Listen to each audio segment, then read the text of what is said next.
Well, can I read to you from John 7, verse 16? My doctrine is not mine, but his that sent me. Verse 17. If any man will do his will, he shall know the doctrine, whether it be of God, or whether I speak of myself. Verse 18. He that speaketh of himself seeketh his own glory. But he that seeketh his glory that sent him, the same is true, and no unrighteousness is in him. Well, you see, I'm in some perplexity, because I know I do teach. Goodness, I've been a teacher all my life. School teaching and university lecturing, teaching, and so on. And, well, we only have to open our mouth and we're giving experience to others, teaching according to how we speak, what we do. Our intention is to bless. That's what teaching ideally is about. If you're teaching not to bless, goodness, I mean, what can one say? But I'm aware that Jesus has said, call no man teacher, because, of course, it's something of master, something you're deferring to.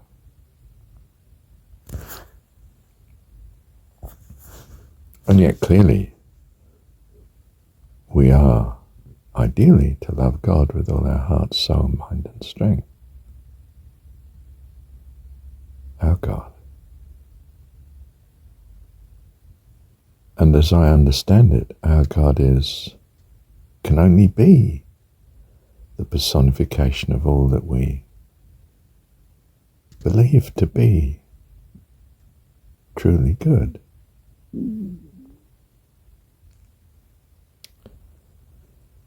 So, in a sense then, unless we purpose otherwise, we seek to bless others and guide them, help them, come to their rescue, teach. But the doctrine, the teaching, Jesus is claiming in the story, is not his, but his that sent him.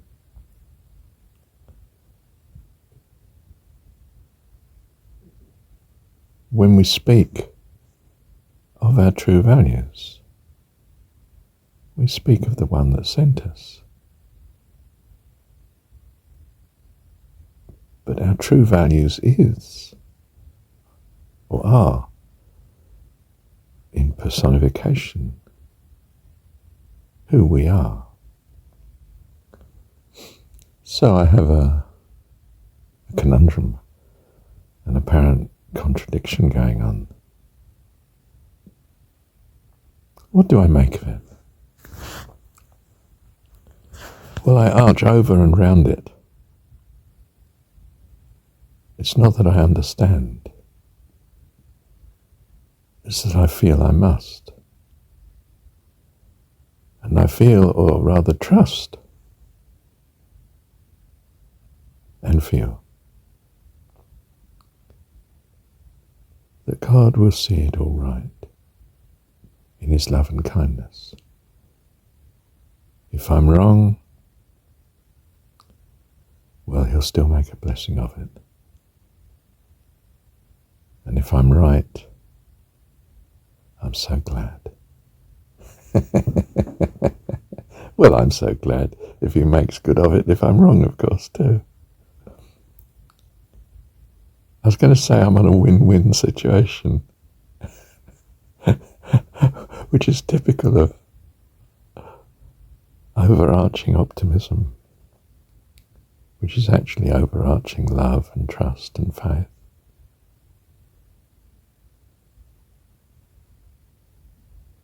You see, we trust it all to him. Because we love him with our whole being. And he makes that possible for us by his grace and goodness. Love you, Dad. Thank you, Dad. So I find miraculously, really, I've said what I wanted to say. Is it a teaching? Of course. Is it a teaching of him that sent me? Yes.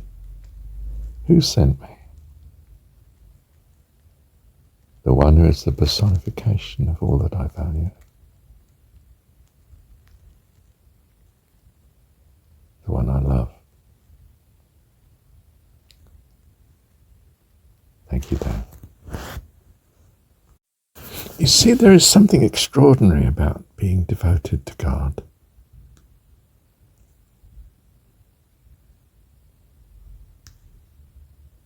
He always comes to our rescue. Because we are his children. Where we are wrong, he's working on it. Where we're right, well, he's glad we're right. Because he loves us. There is a great peace and assurance, you see, in loving your God. And if you find that somehow what you've thought your God is results in trouble, chaos, confusion, difficulty, well, you will reevaluate your desires, your values, and attempt to put them right. And hold to such new hopeful understanding.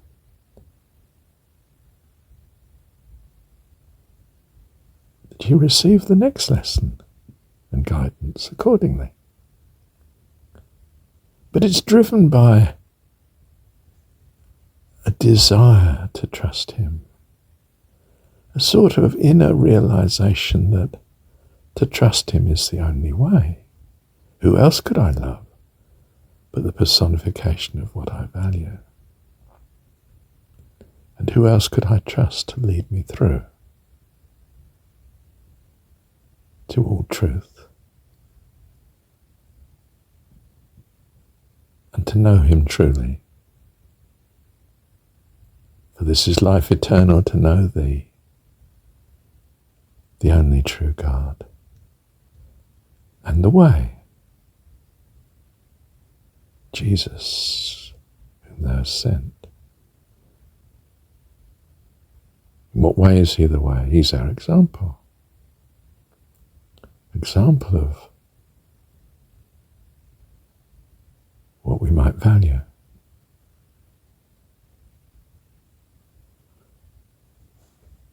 Perhaps, since it's a story and we live in uncertainty, and we do not see clearly, the story is a foundation on which to start, a good place to start. For instance, holding that God is your heavenly Dad and loves you seems to be the very best way to start. And we go from there. Love you, Dad. Thank you, Dad. You see, the child doesn't know the way. It's the parents that know the way. The child just does, ideally, in a sense, simply try to follow the parent's example. And of course misunderstands how to act in all sorts of situations. And learns by further guidance from the parents, observation, and trial and error. We trust, of course, that the ideal parent keeps us from errors that would be damning, would absolutely wreck and wreck our lives. And in fact, we trust that the parents, ideally again, ever set up an environment and situation of safety and most helpful in the maturing teaching process. But it's not in the child's hands, nor does it require the child to know in advance what is best. They will come to know in the fullness of time.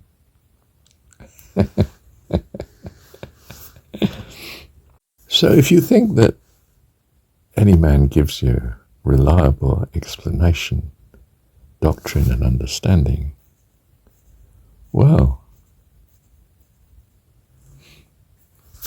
you're wrong.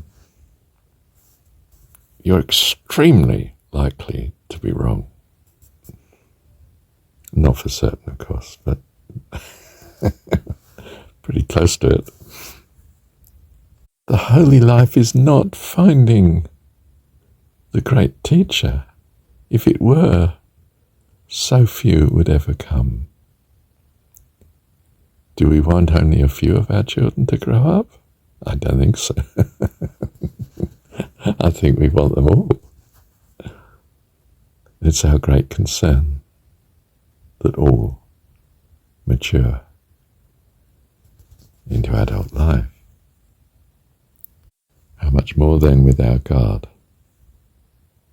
So each person suggests and teaches from his own perspective, ideally, of his God, the personification of what they truly value. And some may be deliberately teaching otherwise, or by default teaching otherwise. And you can't be sure, because you're a child. Now, the Jesus story is at pains to say, let no man be your teacher.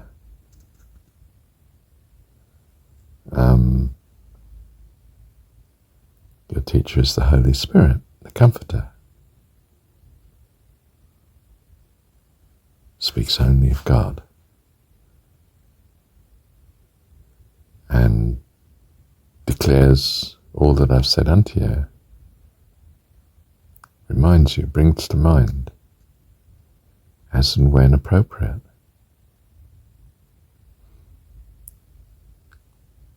What has Jesus said unto us, so to speak, in the story? Well, you read the story again and again to find out. And the Holy Spirit certainly seems, say certainly, seems to reveal to us more and more. We see what we didn't see before, perhaps because we've got to a level of maturity where we see it, the better. But there's an emphasis in his teaching which is not his, but his that sent him. Okay. According to the story. There's an emphasis.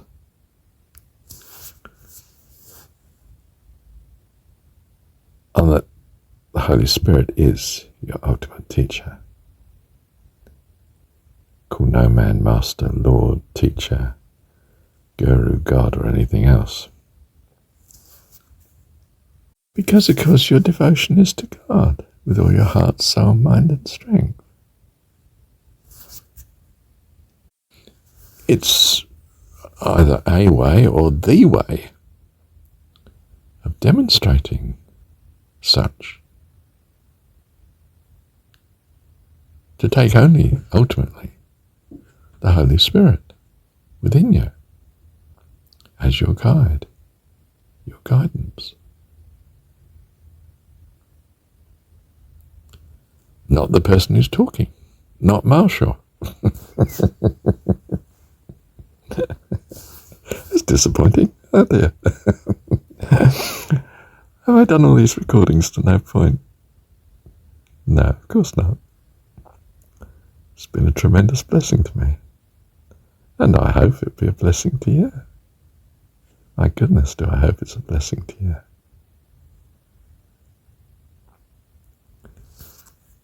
But look, the teaching in the world is children teaching children. I mean, I could be some great avatar, but I don't think so. I'm as blessed with uncertainty as you are. The probability is extremely high that that's going to be true of every person you meet. It's as simple as that. And worth remembering. Of course, we love and long to help each other. Well, that's very good. How lovely. And those that are a blessing to us, well, we unquestionably treasure. And one would then say, how much more our Heavenly Dad. Thank you, Dad.